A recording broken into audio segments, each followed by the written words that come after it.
இருந்தால் 150 கிலோ இருந்தால் ஓட முடியுமா சார்?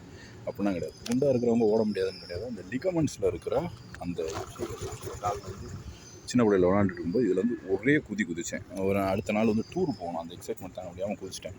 ரைட்டாக கூப்பிட்டு ஒட்டி இந்த மரத்தில் ஏறி இந்த ஒரு பழம் வைக்கும், இந்த ஆயுத பூஜைக்கு வைப்பாங்க. அது அப்போ இதில் வந்து குதிச்சிங்கன்னா இந்த லிகமெண்ட் வந்து கம்ப்ரஸ் ஆகிடும். இன்னும் எனக்கு வந்து படியில் நடக்கும்போது ஸ்லிப் ஆச்சுன்னா கூட டாக்டரே சொல்லியிருக்காரு சார். அப்போ எக்ஸோஸ்கெலிட்டன் ப்ராஜெக்டில் என்ன நடக்கும்னா, அந்த எக்ஸோஸ்கெலிட்டன் நம்ம கிரியேட் பண்ணும்போது ஆக்சுவலாக அந்த லிகமெண்ட்ஸுக்கு போகிறது, ஏன்னா டிஷ்யூக்கு போகிறது. இப்போ இது வந்து கன் டெண்டன் வாங்க, இது வந்து டேரெக்டாக இந்த காப்பு கன் டெண்டன். சரியா, அந்த கன் டெண்டன் வந்து பிஞ்சிச்சுன்னா அது துப்பாக்கி வெடிக்கிற மாதிரியே கேட்கும். அதான் அந்த கமல் சொல்கிறாரில்ல விக்ரம் படத்தில்.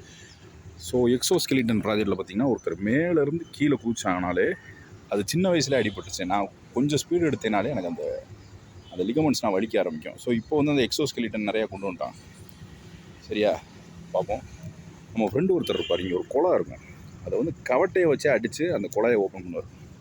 அதெல்லாம் பார்ப்போம் ஃப்யூச்சரில்.